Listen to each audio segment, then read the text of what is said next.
अहमात्मा गुडाकेश सर्वभूताशय स्थितः अहमादिश्च मध्यं च भूतानामन्त एव च। बंधुगण, श्रीकृष्ण एठारे घोषणा करुछन्ति जे से जीव ठारू दूरे नाहंती, वास्तव रे से निकटतम ठारू निकटरे रहिछन्ति। वेद कही थाए य आत्मनि तिष्ठति, अर्थात भगवान आम आत्मारे अवस्थान करती। भितरे रही से आत्मा को चैतन्यता एवं नित्यता प्रदान करिथांती।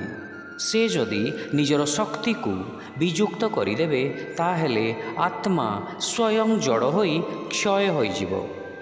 आमे सबु जीव नित्य चेतन अटे, किंतु निज शक्ति बलरे नुहे, बरं परम चेतन और परम अनादि भगवान आम भितरे रही एई शक्ति आमको प्रदान करिथांती। सेथिपाई एठारे श्रीकृष्ण कहउछन्ति जे समस्तंक हृदय रे से निवास करिथांती। आमर आत्मा भगवानंकर शरीर अटे, जे आत्मार आत्मा अटंती। भागवतम रे उल्लेख अछि, हरिहिर साक्षात भगवान शरीरिणा मात्मा झषाणामीव तोयमीप्सितम्। अर्थात भगवान समस्त प्राणींकर आत्मार आत्मा अटंती। पुणी भागवतरे सुखदेव स्वामी जेतेबेले एक कथा कहिथिले जे गोपी माने सेमानंक संतान मानंकु छाड़ी बालकृष्णंक दर्शन करबाकू जाउथिले, सेतेबेले परीक्षित महाराज प्रश्न करिथिले, ब्रह्मन् परोद्भवे कृष्णे यान प्रेम कथम भवेत्।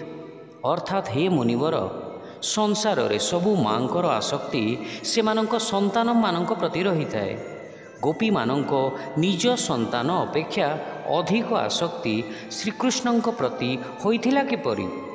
एहार रे उत्तर रे सुखदेव स्वामी कहिथिले, कृष्ण मे नम देहि तोमात्मान मखिलात्मनाम। अर्थात भगवान श्रीकृष्ण विश्वर समस्त प्राणींकर परम आत्मा अटंती।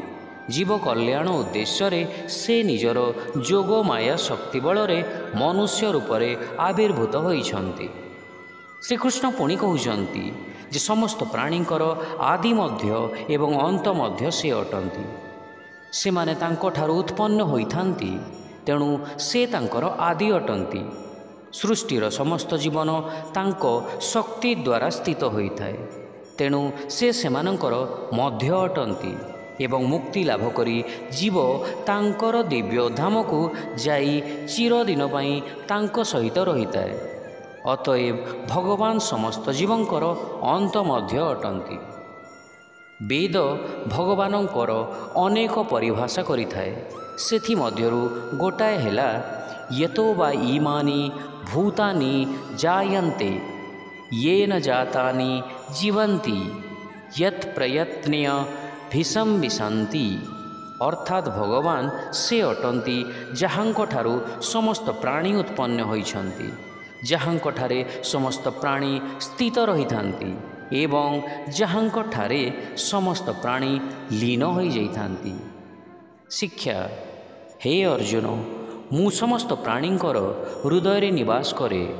मु समस्त प्राणींकर आदि मध्य एवं अंत अटे। ओ Arjun, I am seated in the heart of all living entities. I am the beginning, middle and end of all beings. Hare Krishna.